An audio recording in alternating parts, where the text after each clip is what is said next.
Let's see.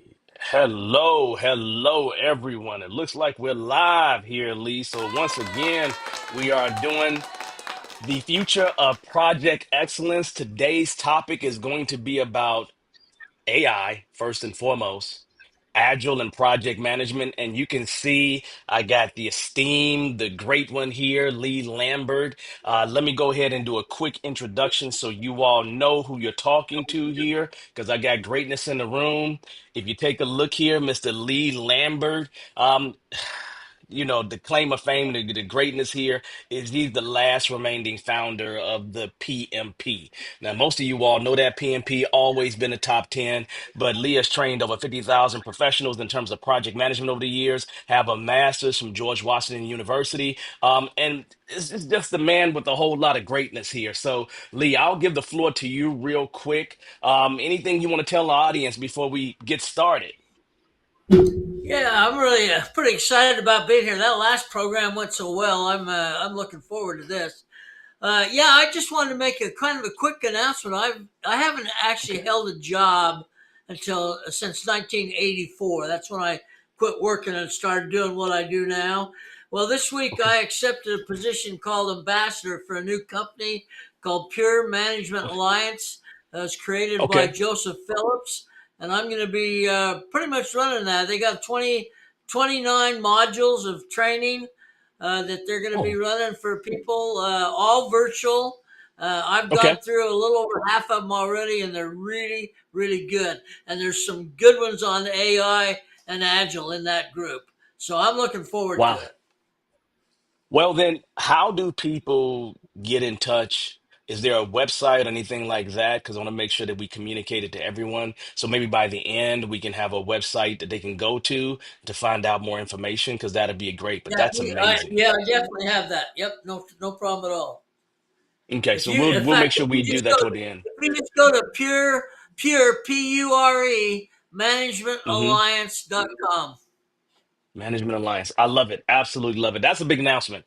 They are bringing in decades of wonderful and great experience. So I absolutely love it, and definitely know you're going to do great things there, Lee. So everybody go out there and make sure you support. But that's a huge announcement. Yeah, thank you.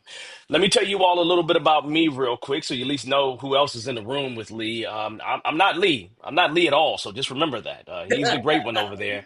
But my name is Devon Morris. I'm the founder of Atypical and Bearded Eagle. I'm a certified Scrum trainer, board certified coach. I'm a candidate for the PhD in industrial organizational psychology. And I've just been doing this agile project management thing since 2005 mostly, which means I pale in comparison to Lee. But the idea is we're both here to bring you a couple different perspectives that hopefully you will find value in as we move forward.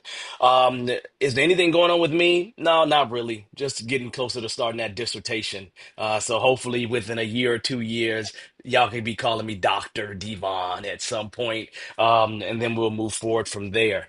So we got a few questions. And so if you haven't been to this before, I kind of look at it as the foundational six questions that we answer. We go through roughly six questions here, and we open the floor for any questions that you may have about the topic of the day. And today's topic is AI, artificial intelligence, agile, and project management.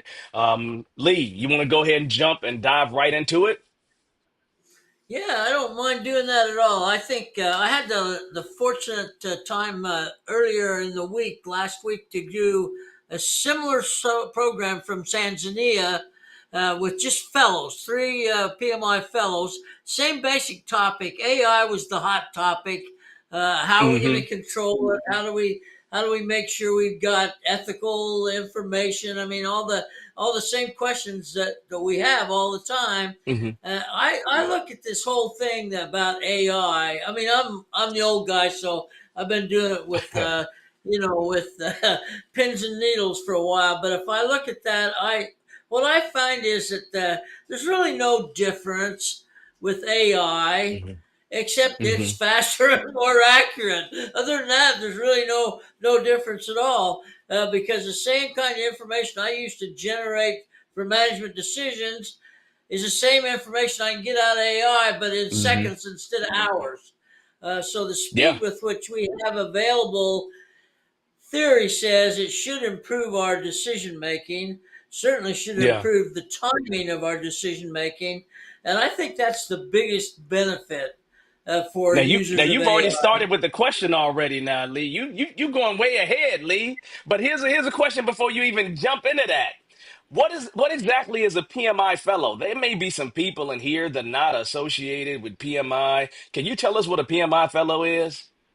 Yeah, I'll be happy to. It's the honor of all honors for somebody in the project management business. There's only 85 of them in the world out of 750,000 members. But Hmm. basically, it requires about 10 years of sustained contributions, and it has to have significant impact on the profession and on PMI to some extent, but the profession is really their focus. And Hmm. it's a nominated process. You have to be nominated by another fellow, and Okay, then there's yeah. a very rigorous process. In fact, we get 6 or 7 candidates every year.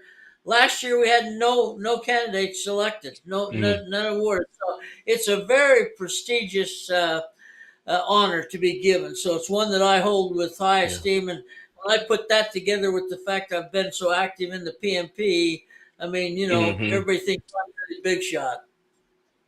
Well, hey man, don't think you're a big shot. You just said Tanzania, man. I haven't even been to Tanzania, so yeah, you're more than a big shot, Lee. So let's not pretend here. So then I'll ask you another question because I noticed that you have a pretty nice shirt on there. Is there anything you want to say about that shirt that you're wearing?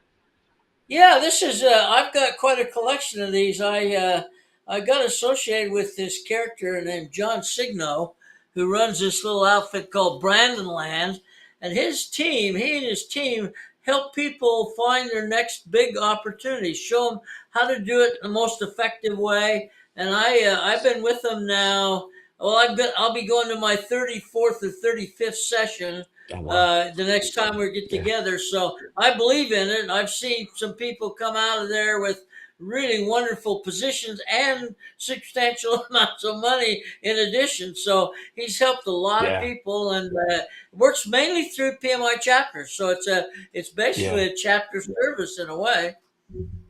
Yeah, I would agree with you, and I love John Signo. I've seen him help people. I actually been to the class myself, and I was like, this is super valuable. So, and here's the thing that most of you all don't know here.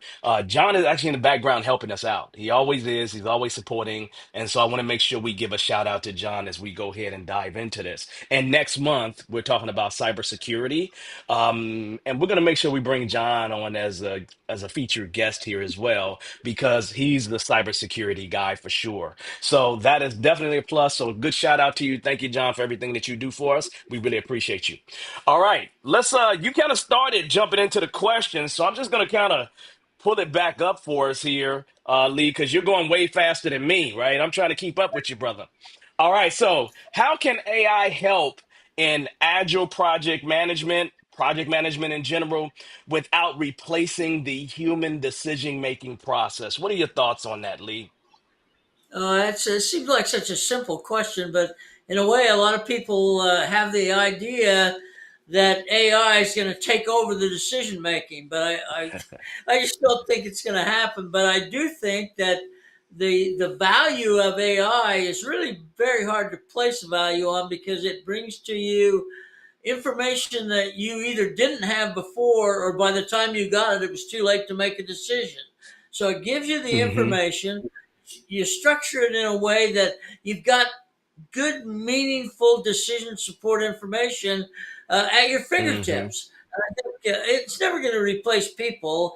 People are innovative and creative. They can do things that data can't do. But without the AI data, it slows down the Hmm. process, no doubt about it.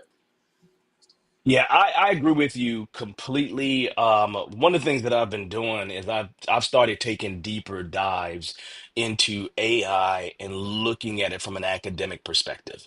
And we definitely see some interesting things that are happening. There are teams, at least in the agile space, that have AI coworkers, like literally a team member that is Yeah. all AI. And that is a place where we're going. I went to an industrial organizational psychology conference last year, and someone on the stage that works for, one of these big, forward-facing bleeding edge companies, definitely is trying to figure out how to have self-directed leaderless teams.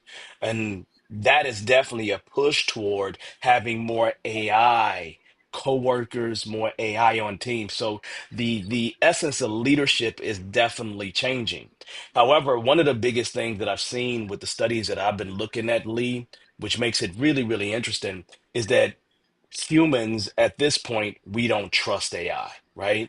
Um, AI has a situation where it gives you ghost information at times.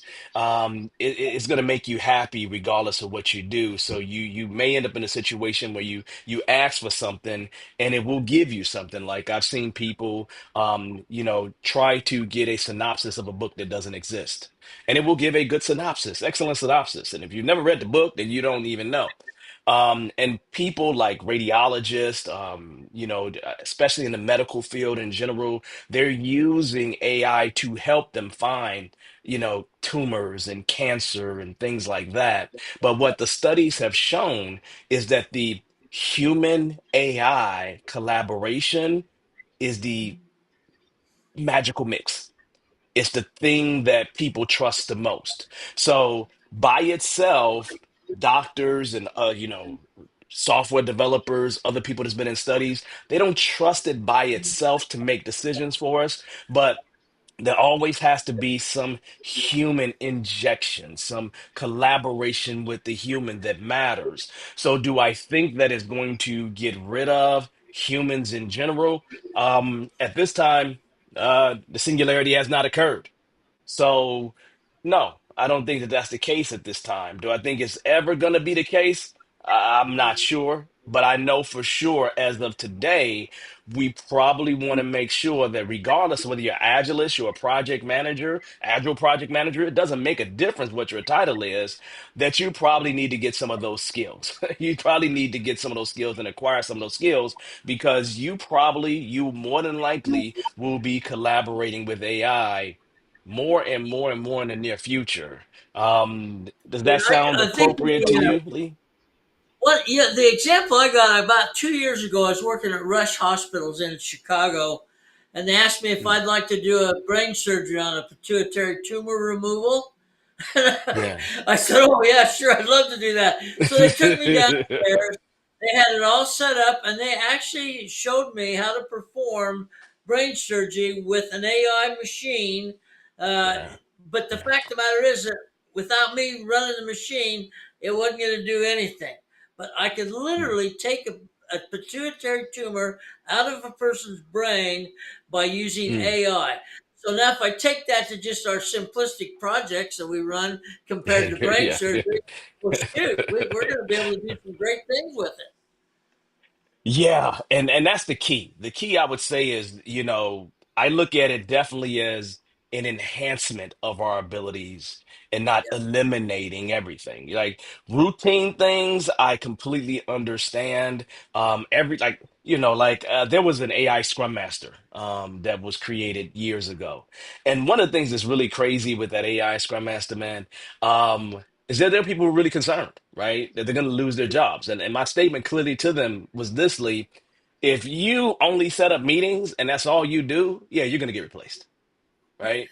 Right. You're going to be replaced, right? Because it can do that without your help. It's that thinking part, it's the more complex activities that are really, really, really important for us to just make sure we know how to do and we utilize it to actually help to enhance what we do as humans. We do a bunch of great things. There's nobody that beats us out yet. We've won the race against all other human species, other hominids. So I think we're pretty good to go on that. So then, I guess we probably should move on because we have a few more questions to go. But before we actually move on, I do want to make sure I inform everybody. If you have any questions, please drop your questions in the actual chat. in the comments. We will open up the floor for questions later, and we will answer the questions that you have. So please take a moment and drop some of those questions in the chat. We have someone monitoring the chat, so then we can take care of them. All right, Lee, you ready to jump into another question? Let's do it. All right. So here's our next question. Question number two here.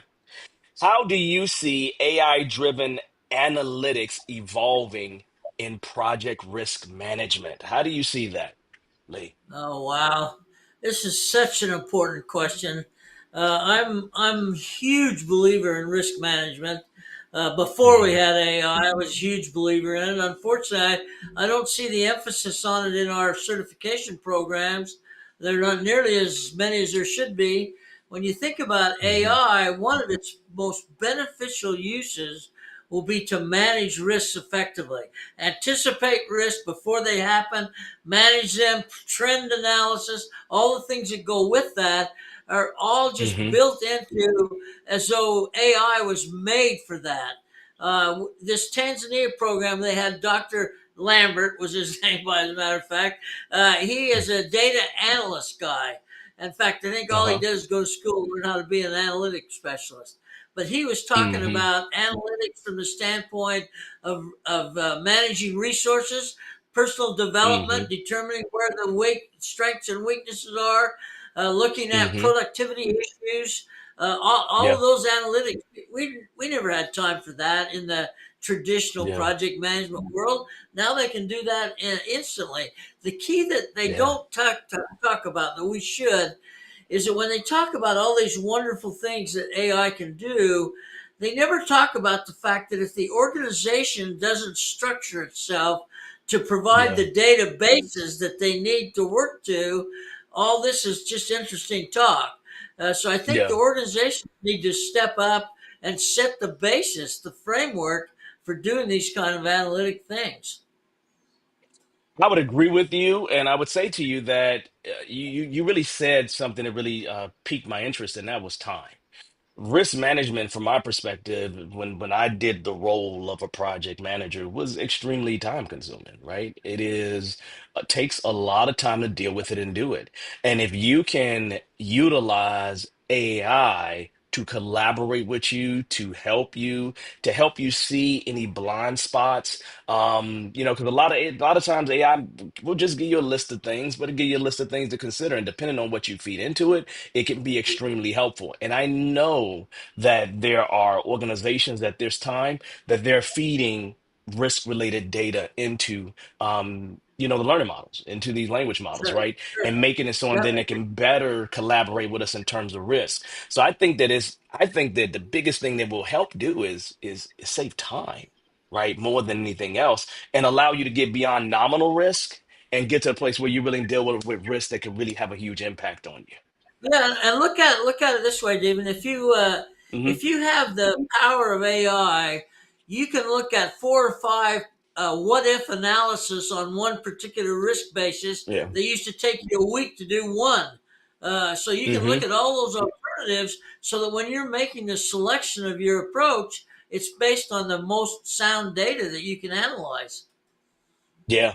Yeah, I would agree with that. I mean, I wish I could say it any different, but I agree completely. I just know in the agile space, we don't always put risk up front, right? I know that for sure. We kind of try to deal through with risk through delivery of functionality, which actually just pulls risk forward a whole ton. And so we deal with it that way. But I would say that there's a ton of agilists out here that don't have a good grasp on risk. Unless you was a project manager prior to becoming a scrum master, or you have a project manager that has dealt with that stuff before, there's a lot of agilists here that don't deal with risk at all, right? And don't Well, you got to consider it in the remember efforts though, that they're when doing. Agile first came out to be such an important component, one of the things that they blamed people was that the reason they embraced Agile was they didn't have to plan. We don't have to do any planning. We just start.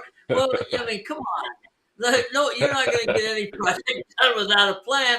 All we do with Agile is we plan in shorter increments. That's all. There's Yeah, no we, real we big actually to plan a it. lot more.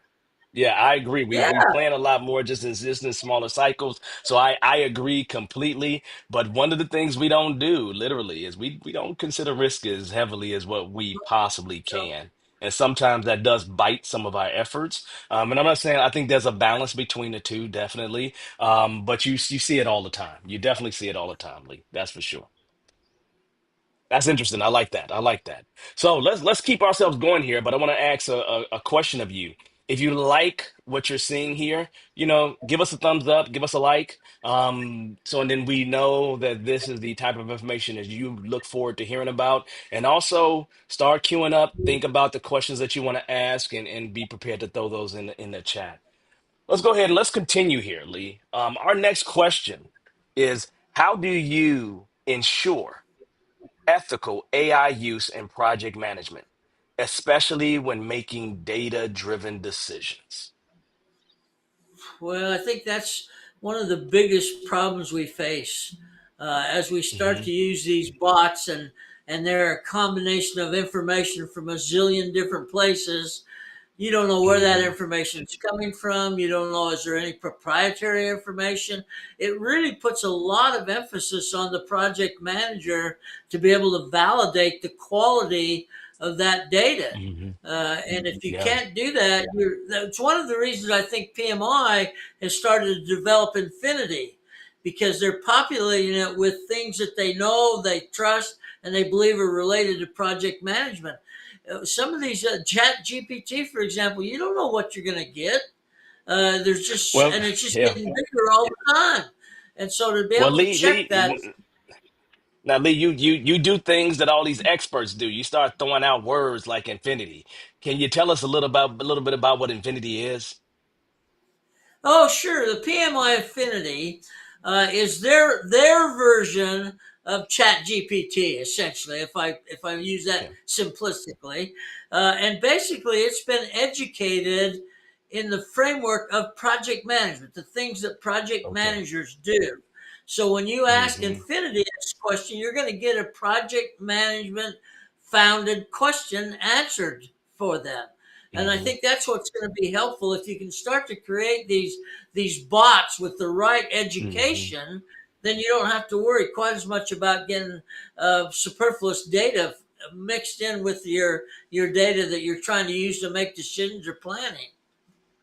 Yeah, I would agree with that. One of the things that I read, there was an article by May Lin, former president of the PMI chapter in Dallas. She wrote an article Oh, I and know has done a Maylin, couple of sure. articles into. I know you met her, right? And she was talking about Copilot, and utilizing Copilot, not necessarily Chat GPT, because a lot of companies actually, since they got the Microsoft stack, they actually use Copilot as well. And what I would say, what I remember in particular about the article in terms of ethics, right, is when you start putting companies' information in there, you just got to be careful about what you're doing, right? Because when you think about a co-pilot, and when you even think about Infinity, right, your company's sensitive data. Right, to be put in a large language model, and you don't know where that information is going, you don't know who else would have access to that information, it could get you fired.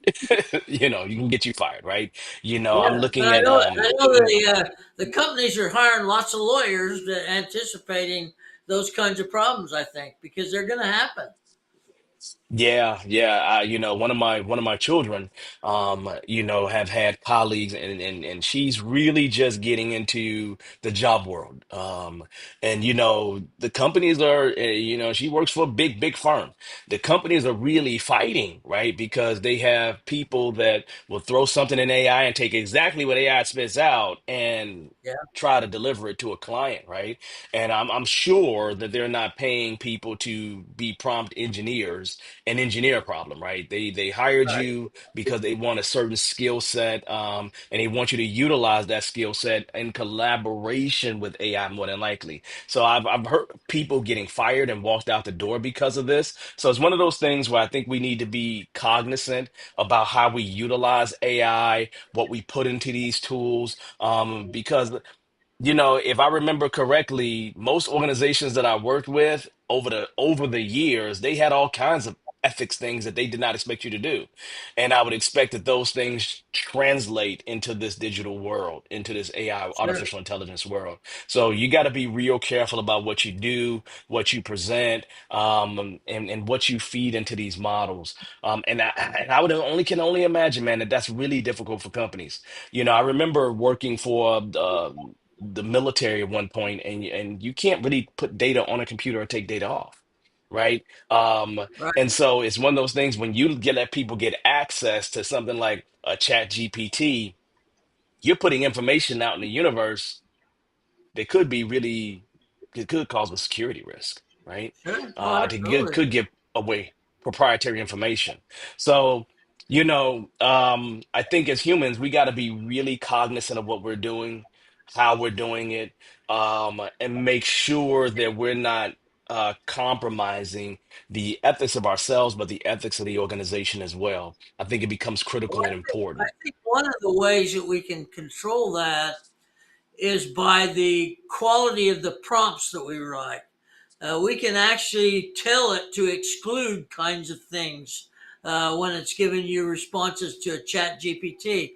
PMI has a Hmm. wonderful prompt engineering course that they put on that Hmm. really basically says the quality of your response will be directly tied to the quality of your prompt. So I Yeah, think we yeah, can do it yeah. that way as well.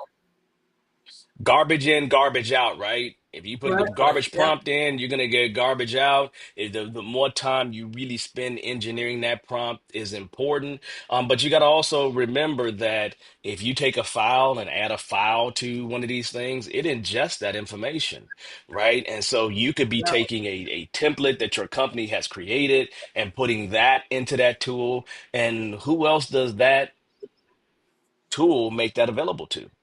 Right? Sure. So I'm using Copilot, and I put some special thing we've done in Excel for our projects that's related to risk, and we got several of the risk in there that we don't expect another, let's just say, construction company or care company to know about because it's a competitive advantage to us. Then how do we deal with that? Right? How do we Yeah. deal with that if somebody actually puts that information there and you've made this available to them? So I think companies are excited about AI, right? But there also is a lot of fear about how they expose themselves and what's special about them as an organization, if that makes sense. Yeah, and I don't think the organizations really understood the fear factor until they had already made a commitment to go big time into AI. And then all of a sudden they started to Yeah. realize, oh, wait a minute. Yeah, yeah. I mean, and that's so very true because one of the things is that with with COVID happening, right? And then we had this great, people leaving, right? People leaving work and not wanting to go back to work and not going back into the office. And when we see a bunch of people being forced to go back into the office these days, a lot of the initial things with AI was to bolster up the workforce, to replace those Yeah, skills that were missing, right? A lot of these companies got to meet what their shareholders want to make more money, right? Want to see the shareholders happy. But one place where shareholders will not be happy if all the company secrets are available to everybody. That will not make them that's happy. right. And AI may Exactly expose right. that, right? So be Yeah. really careful. All right, let's move on to another question here, Lee. Um, what are the biggest, let me make sure I didn't go past them. Oh, yeah, I did go past the question there. So let me go back a little bit, right? To question number four. Um, with AI automation increasing, how should project managers and agilists upskill to remain valuable? That's a super important question. Yeah, upskilling's a hot topic anyway, and then you throw in Yes. AI on top of it. Holy mackerel! Yeah. I think there's so many responsibilities. Being in the training business, you and I know this. Yes. Yes. Upskilling is where it's at. You can't Yeah. wait. You got to get out in front of the curve. And so Yeah. now that we know AI is here to stay, and I'm pretty darn sure that's true, then we Yes. ought to be upskilling wherever we can. And that means analytic skills, that means literacy of how AI systems work. I mean, there's a Hmm. tremendous amount of learning that needs to take place before you can consider yourself an effective AI user. That I believe it's Yeah. additionally something that we have to understand, and we have to understand the organization's policies and procedures and how those things work, and Hmm. how do you determine ethics. I mean, all of those things are upskilling that you've Yeah. got to be prepared to do. And so when you're if you're going out looking for opportunities and you start talking about stuff that was in vogue 5 years ago, well, Yeah. nobody's going to want to hire you. They want to hire the people that are ahead of the power curve, not behind it. Yeah. Yeah, I always look at myself in particular. I mean, I'm 51, right? And I just look at myself as being an immigrant to technology that wasn't there when I was born, right? And so I look at myself as being an immigrant to AI. I'm an immigrant to other things that exist. When I grab my smaller kids, my grandkids, they jump on these things and it's like it's natural for them. It's like they're naturally swimming in it, right? And so one of the things that I always remind myself is about the age that we currently exist in, because we went from being hunters and gatherers to being in agrarian societies to the industrial age. And realistically, that industrial age and that information age, right, was really, really important to us, right? Our current mental model is kind of between that industrial and information age. But that's not where we're at today. Where AI is going is to an augmented era, right? And we need to be over there in the augmented era, right? So if you're kind of Yep. stuck in that industrial age, technical skills become really important, right? However, for the information age, digital literacy is extremely important. However, for the augmented era, I must say to you that collaboration skills with AI is extremely important. So, where are you in terms of your skill set? If you are focused literally only on digital technical skills, you probably need to do a little bit more work. If you are Yep. definitely focused on digital literacy, you probably need to do a little bit more work, because if you want to be where the future is going, then you need to have skills where you can collaborate with AI. So understand your current mental model, understand the gap between where you need to be, and where you need to be is with that cognitive augmentation. That's the thing that we need to be doing at this particular point, and that's where your skills need to move forward to. What do you think about that, Lee? I think because I'm so darn old, I've been through a few of these cycles, and Yeah. this AI cycle is no different than the Agile cycle was, no different than the earned value cycle was. Those Hmm. people who want to convert new opportunities by staying ahead of the power curve, by upskilling before somebody asks you to, they're going to be the ones Hmm. that come out on top. I've seen it time and time again. People Yeah. will prepare for the future before the future's there. And that's what we're going to Yes. end up with. And I think your point about more information is really going to drive more collaboration.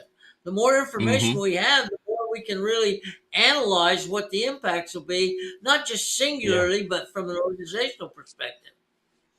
I agree with that, because I think that some of the talents that it takes when you're dealing with that, especially when you're talking about the augmented era, is creativity, the agility, the ability to adapt and change to whatever the circumstances are, right? I think all those become extremely important talents for us to have. And so it's just one of those things where when you said the people that look toward the future, I think that's key, because what I would say to add to that is the people who make the most money, y'all. Let me say this to everybody out there real quick, because a lot of y'all here to make some money, right? So when you really think about it for just a second now, who do you think make the most money?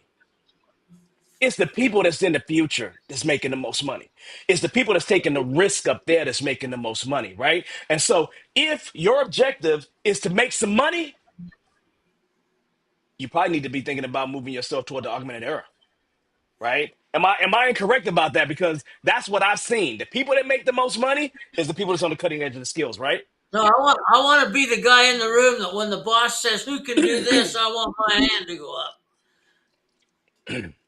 I want my hand to go up for that, and I want to say to them, I can do this and this thing that y'all don't do yet, Right. and this thing y'all don't do yet. So yeah, so I would definitely say that's how I think about it, right? When I'm in an organization, I'm really trying to take them to a place um, where we have more clients, more customers excited about what we're doing, excited about what we're going. And if you're not moving toward that automated era yourself, I'm curious what you're going to do when it becomes just a commodity Yeah, you're gonna be and left everybody behind. else is You're doing gonna it. be left behind. You're going to be left behind. That's what it's going to be. You're going to be left behind. And there'll be a bunch of people here, and not saying that there's anything wrong with coal, because I think coal is important. But there's not a bunch of people going after coal miner jobs. It just isn't, And see, right? they're going to be the same people that blame AI for taking their job when they didn't get upskilled to Yep. be able to deal with AI. Yeah. And then they're gonna be making just a little bit of money and not happy with the money that they're making, and Yep. then all this inflation is happening, the cost of eggs is still high and going up. It's like I just saw today that Waffle House is adding a surcharge to their actual eggs. I saw that Oh today. yeah. So I'm just Oh like, yeah. now we're getting surcharges on higher prices inside of companies. And so that comes out of your pocket, people. That comes out of your pocket. So the question is, do you really want to make some money or don't you? Most of y'all here want to make some scratch, want to make some Skrilla. That's what you want to do. And if that's not you, if you don't care about that, then don't upskill. Like, don't upskill at all. You understand? Yep. Matter of fact, please don't, because I'll go ahead and make your money. I'll make your money. I'll take your money. All right. I Oh want to boy, be the that's crazy. smartest kid in the room. Absolutely. At all times, right? And I Yep. don't know how you do that without skilling, right? You've trained over 50,000 people. I haven't trained that many people. I've probably done about 10,000 CSMs and trained and certified 10,000 people with a certified Scrum Master, but that's nowhere near 50, right? And so we know, and we have run training businesses, and the key here for people making more money, for people being in careers that they love, is definitely upskilling. So I don't know how you don't do that, and I don't know how you don't focus on AI at this point as being one of those skills that you dive deep into. I could be wrong though, right? No, We I could all be agree. wrong. You I agree? agree. All right, so let's move on to our next question here. And our next question is going to be, what are the biggest challenges when integrating with AI in traditional project management practices? What do you think about that, Lee? Well, that's funny. That question kind of caught my eye. I actually made a list here of things that I thought were important. First Hmm. of all, I put resistance to change. Uh, Yeah. no, nobody wants to change. They're comfortable doing what Yeah. they're doing, and you go out of your Yeah. comfort zone. The data that we have available to use, we're not using it. We don't understand what we have in the way of data when it comes to AI. They're worried about Hmm. the cost of implementation. How much is this going to Hmm. cost? Well, it costs money. There's no free lunch. And when you Right. import a new system, a new process, it can cost you a lot of money. We It don't does. have expertise. Where are you going to Hmm. get? Well, we just talked about upskilling. We're going to have to create them. They're not out there just Hmm. in the hordes waiting to be hired. We're going to have to Right. create them for ourselves. The other big Hmm. one that I put down here that I thought was important is the fact that there's a resistance based on legacy systems. Again, that's a Hmm. comfort factor. Hey, that's the way we've Yeah. been doing it for years. Well, that's the reason you're not going to keep doing it. And so people get comfortable with legacy. I've seen companies Yeah. run legacy systems and new systems simultaneously because they don't trust the new Hmm. system. So that's a big fear and a big expense. Yeah, I agree with you completely. And if I was to focus it down for me in particularly, I would probably start off with the specifically the PMI knowledge areas. So you think about project schedule management, okay? How integrating AI in traditional project schedule management processes that organizations have is going to change the way you plan a schedule. It's going to change the way you define activities. It's going to change the way you estimate. It's going to happen, right? And I'm only talking about the planning process group at that point. You still got to control that schedule, and AI Sure. can help you actually with that, right? If I go to managing costs, right? AI probably can give me some alerts in terms of cost and can actually help me while we're monitoring and controlling, can help me to be able to control those costs. When I think about quality and managing quality, right? As you're executing, building quality in may be a little bit different when you have AI associated with you because you got a few more hands that can help you with communication, risk management we talked about earlier, procurement, stakeholder management. For me, and again, I didn't mention all nine areas. All I think it's nine areas, whatever number it is, right? So I didn't mention all the areas, but you understand that each one of those areas, organizations do things very specific ways. They apply their processes however they apply them, but each one of those knowledge areas will be completely impacted. And if I look at PMI's process group, initiating, planning, executing, monitoring, controlling, and then closing. If I look at those things, if I go look at Scrum or look at something like that, I may say planning. I may have daily Scrums along the way. I may have review and retrospective toward the end inside of a sprint. For me, all those things are impacted and all the activities within those things are impacted because every organization, regardless of what the company is, they have their own ways of implementing these things. So every single one of those things will impact your traditional process, will impact your agile process because it's just not traditional project management that will be impacted here. Go ahead, Lee. Well, I think it's part of the reason you really hit on an important point. When I incorporate something like AI into my management approach, it's going to basically turn it upside down in the beginning. It's going to have an Yeah. impact on everything that you do. One of the things we Hmm. talked about in Tanzania was how do you determine the ROI for implementing AI in your organization? Well, I have no idea. The impacts are so broad and so deep that Yeah. I don't know how you ever calculate how much the ROI is going to be for using that system. Yeah, I definitely, I like that. I hate to go down that path, but most organizations, the biggest ROI that they get for in implementing inside tools that help the organization out, normally it's time saved is the biggest thing. Now, how do you calculate that time saved? You can do that project by project, right? It's going to be there's other types of ROI you can look at, but I think time saved would be the biggest thing in terms of internally to the organization. Because when you really think about it, I have created plans in minutes using AI that's it's roughly 70% correct. That would take me days to do and how much Yeah. time has that legitimately saved me and every hour every minute that saves me that's money right there.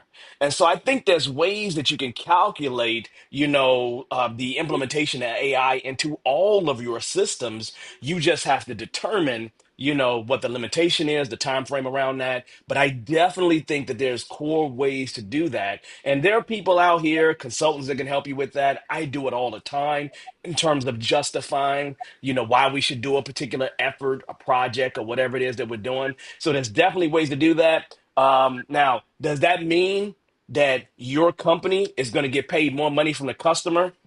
Maybe not, right? When I go look at, I look at things right now, and let's just say we implement AI into your project management process to help you with schedule management as a customer, am I really feeling the impact of that? Or are you delivering the same exact thing that you would have delivered to me just faster? And do I really want to pay you for delivering it faster? I don't know, right? Am I going to pay a premium for that just because you implemented AI?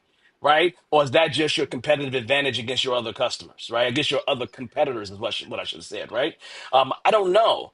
And that right there becomes, I get, the advantages that it saves time, but these companies are investing a lot of money for something that customers may not be willing to pay for, right?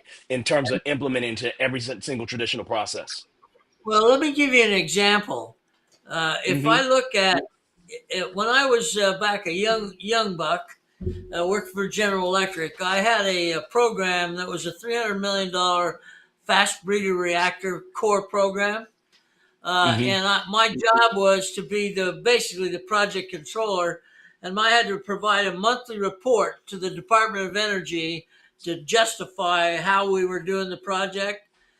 I would Hmm. start preparing that about a week before it was due, and if I was Okay. lucky, I'd have that report done in a week. Mm. When this AI thing kind of come along, I kind of mocked one up, same Hmm. data, same amount of program, and it took me about 2 hours.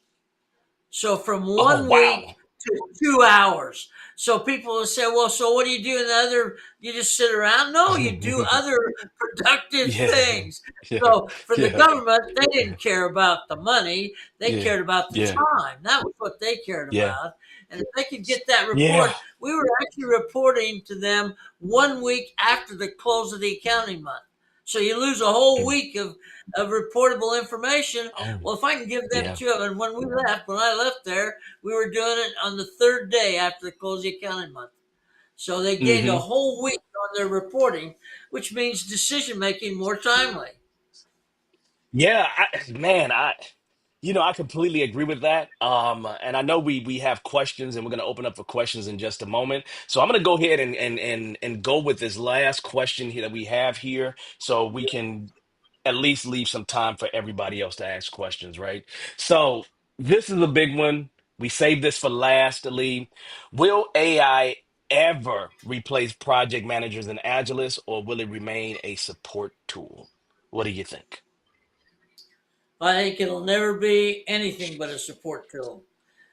Because if it is, then we've taken humans out of the system, and I don't think that's going to ever happen. We're going to have better information. We're going to have more refinement, but there's still going to be people. There's still going to be agilists involved in the execution of these projects.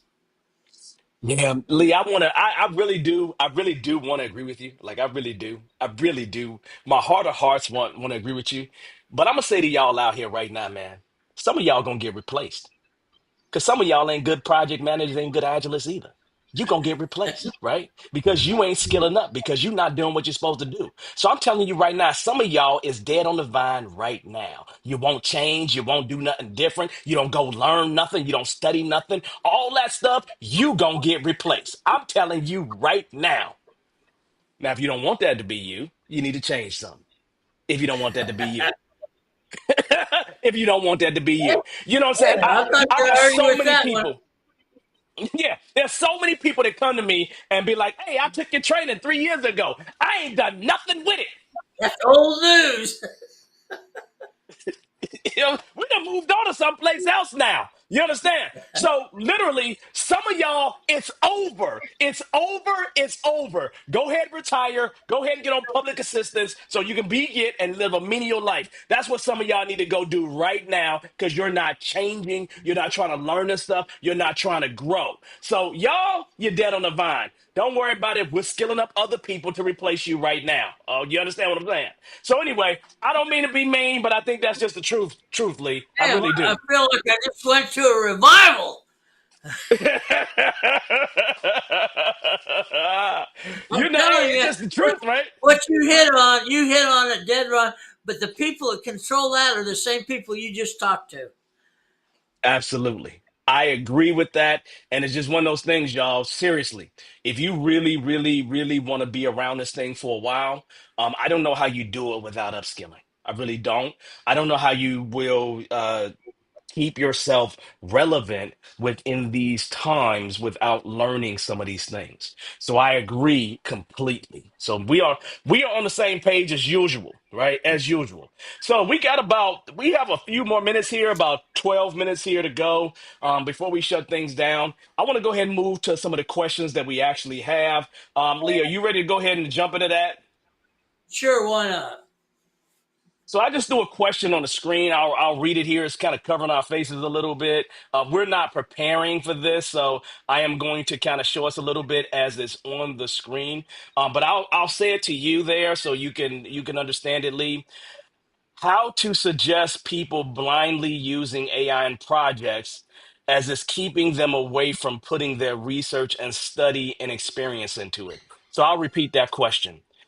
How to suggest people blindly using AI in projects as it is keeping them away from putting their research and study and experience into it. What do you think about that, Well, Lee? it's a pretty simple question, really.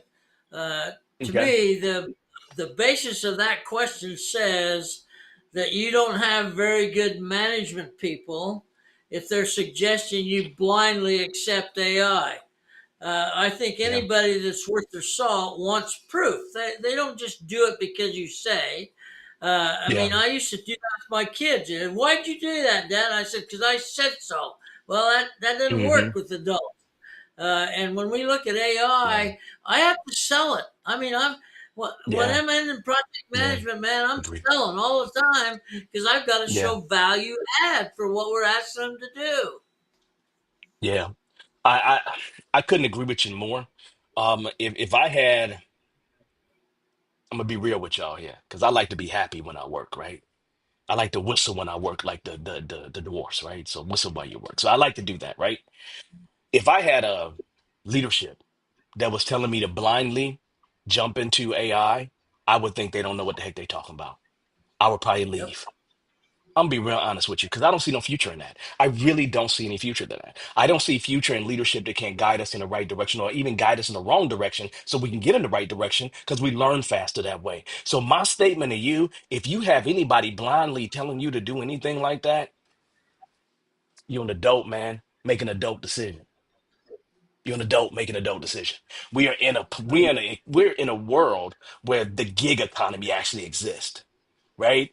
There's people out here that are being fractional project managers, fractional agilists, right? So there's many, many opportunities out there. But are you going after those opportunities? But if somebody's telling me to blindly to go do anything, man, I'm not doing it. I'm telling you right now, right? But I would make the statement though. If somebody tells you to blindly go follow it and you actually utilize your experience, what you've learned, what you've studied, you're going to come out with way better results than everybody else in the organization, and you will stand head and heels above them. So my statement to you, if you love that organization, utilize your skill set and show off. Show how great you are with this stuff because you definitely. Now, look, I'm gonna say to you, I'm not a good corporate America guy, so I know I won't get promoted, but you may find some promotions out of that. But utilize your skills as best you can. Don't blindly go into this, right? I don't know how to better say it. I say it any different than that, Lee. We got one more question here. I think we got one more question. I'll double check, but we'll go ahead and jump into this next question. I'm gonna throw it on the screen here for us, right? And I'll make this a little bit smaller so that I don't cover Lee's face. I know you want to see Lee's face here. I want you to see my Oh, face too. absolutely. The question here is, how does the 70% project plan really save you time? Now that there's a lot of digging to determine what the 30% that needs to be corrected is or adjusted or tailored for the client. All right. So if you get 70% of the answer, right? How does that save you time now that you got to dig a little bit further, right? What do you think about that, Lee? Wow, that's a tough question. I happen to believe that if you get 70%, you're ahead of the game. Uh, the only thing that the remaining 30% will be able to be determined much more quickly by using AI to look at multiple alternatives, combining that 30% with the 70% in terms of critical path, in terms of time Yeah. of loading resources, and so on. I Hmm. think at the end of the day, I mean, I'm not an AI guy, but I'm going to tell you that as a project manager, if I have more data faster, I'm going to be a lot better as a project manager. And Lee, I would say to you, I agree with that completely. Okay. And what I would add to that, just to kind of put us in a place here, best way I can put it to you is this. Do I believe that you should go and let AI create you something for you and you trust it but not verify? No, I don't believe that. I think we live in a world with AI where you need to trust to some degree, but verify. The biggest part is verify. The statement is clear to me. If somebody gave me 70% of the answer and I know that I don't trust them, I'm checking the 70% too. Does that make Hmm. sense? I get that Yep. 30% of it's not going to be right, but I'm doing 100% check on everything. You know, if somebody writes a book for me, it is easier if they write the book for me and I correct things in that book. And if 30% of it is wrong, it's easier for me to correct that 30% than to start from scratch. But I'm checking all of the book is the point, right? And so realistically, what I would say in terms of this answer is just because you've been given 70% of the answer, it doesn't mean that you don't still do 100% of the work. You just get to some of those places, some of those answers much faster because it's been given to you, right? You should be using your knowledge and experience just to make sure that that is the direction that you expect to go in. Your customization, your tailoring, your expertise still applies on the 70%. How do we know that's right or not right? You need to know that. And Well, if but you I don't think know there's that, a you're not point to doing your be job. made. There's a point to be made here with the AI capability, and that is that if more organization is running similar jobs, I think you get to a point where you can predict 70% of a Yep. schedule because of comparative analysis. So I think that that 70% number, we could talk about that, but the fact of the matter is, it's sort of dependent upon what's the reliability of the information that you have. Have you done 10 projects like this? Well, then I'll give you a Hmm. schedule that's 70% accurate. So it really depends on the amount of Yep. data you have to feed into the system. And I agree with that because we all, hey, maybe I'm wrong. I could be the only one that's ever done this, right? But if I've created a project plan before, I'm gonna use that for my future ones, right? Like, seriously, I'm gonna grab similar situations that help me to become better at what I do, right? And so, if AI can help me do that and give me more data to really deal with, I think that's super valuable, right? So I don't know how you lose in this situation, except if you're the person that says AI is giving me this, I'm just gonna directly give that to somebody else. Yeah, no, that's you can't do that. No, you can't do Can't do that, that. right? You really can't do that. So, that just is what it is. Now, here's the deal. We're going to go ahead and get ready to close out here. I'm going to add this final comment from someone, right? Time saved using AI provides the opportunity to engage our stakeholders and manage those relationships, as well as identifying and capitalizing on strategic opportunities that add value for the organizational client. Gabriella, that's an amazing answer. I think that caps off at least the conversation that we were having here. So thank you for providing your comment. We really appreciate it. All right. So that being said, we're going to go ahead and close out. And I ask you, Lee, any final words that you'd like to give to the audience here? Yeah, I do. It's really about next program because the next program we're going to deal with cybersecurity. And you want to talk Yep, about a yep, yep. lot of money being wasted, then cybersecurity Mm-hmm. is where you better focus some attention. FBI reported last year in the U.S. there was a anticipated almost $7 billion loss because of Mm, cybersecurity threats. So I think that's yep. worth paying a little attention to. And we're going to be talking about that next month. We do this on the first Tuesdays of the month at 6 p.m. every single month. And as you see on the screen right now, we will be talking about managing cybersecurity and agile and waterfall projects. And there's an additional picture that's not here. There's a picture here because we're adding somebody as a featured presenter next week. His name is John Signo, the guy that we talk about in the background. We kind of made an executive decision since he's a cybersecurity aficionado for him to actually join us. So know next week we have an amazing topic coming for you. So I'll ask you one last time here, just to make sure we're good to go. Tell the people about what you're doing again, real quickly, so then they all know. Oh, I'm running a program for educational purposes. 29 modules of everything you can imagine in project management for a company called Pure Management Alliance, created by Okay. Joseph Phillips, a pretty well known instructor for over 20 years. So I'm taking on their lead role and trying to get that incorporated. We just announced this week, and we'll see where it goes. I think it's got a lot of potential. Great. And just so you all know, I'm your neighborhood Scrum trainer, Scrum preacher as well. And I do Scrum trainings and all the like through Bearded Eagle, Atypical, and my own brand, Devon Morris. So come check me out one day. Other than that, Lee, I'm going to say this has been a pleasure once again. It is always nice to be here with greatness. So I love you and I appreciate you being here and us giving this knowledge to people. Other than that, y'all have an amazing week, an amazing month. And we'll see you next month for our cybersecurity in Agile and Waterfall projects. Hey, everybody, have a good one. Thank you, Lee, so much. We'll see them later. Take care, Devon. All right, bye bye.